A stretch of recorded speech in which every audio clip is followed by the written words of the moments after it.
when it does come to that hip drop? Well, there definitely is. They're happening a lot. Why do you think they're happening, Freddie? No, well, it's just a levers thing.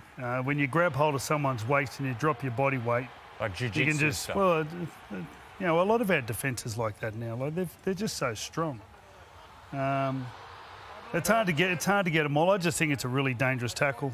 I do, and I think one of the only ways to get out of the game is sin bin them and affect the team. It's, you know, we saw early on some real severe ones where blokes end up with broken legs, and you know, and they're not as bad now. And people are sort of working a way to get their body out of the road of the legs, but I feel like it's a really dangerous tackle. The one thing we need to be conscious of is the contributing factors that put our defenders in these positions. That one, for instance, Latrell, there was contributing factors in the fact that the momentum of the tackle went past him and his own teammate contributed to how he fell on the legs.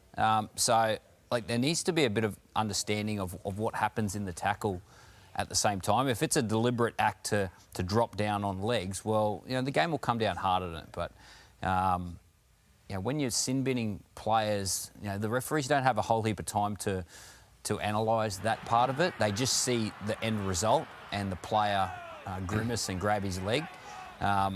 So, you know, that's why we're seeing inconsistencies around sin bins, and then they're only getting fined, and, you know, some players aren't even getting penalised and they're getting 3 weeks on the sideline. So, yeah, we just need to make sure that we consider the contributing factors in and around our players getting put in these situations. It's because tackle techniques have changed so much over the last 10 years.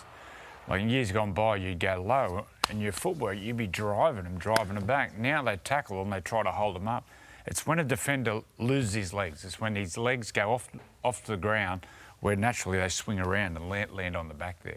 But you can understand Latrell's frustration, because that's a big call to be sin bin, to be down a man for 10 minutes, and then to not have it happen on the other team. I think for foul play it should be 5 minutes in the bin, because those hip drops, or the alleged hip drops, which are they're accidents.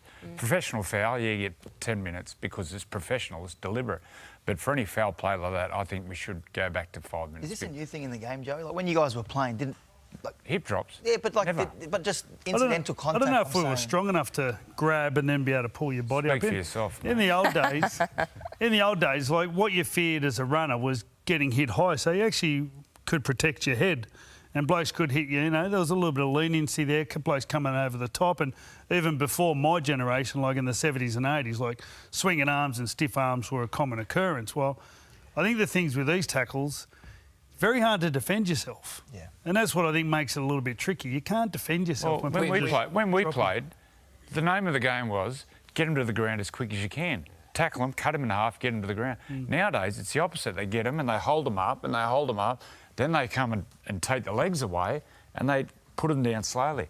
So defence philosophies on tackling has totally changed the last 10 or 15 years. There's no doubt that the game has changed and it's evolved that way.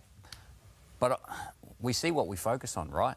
Like, I've got no doubt if you go back and look at a game 20 years ago, you would see some players falling on other players' legs. Like, it would be there. It would happen. And we're focusing on it now, so we're picking up every time that it happens. So I've got no doubt that it's been in the game. We're just trying to keep our players as safe as possible. And I think we're going down the right track. We've just got a few teething problems where, you know, there's a little bit of inconsistency around how we adjudicate it.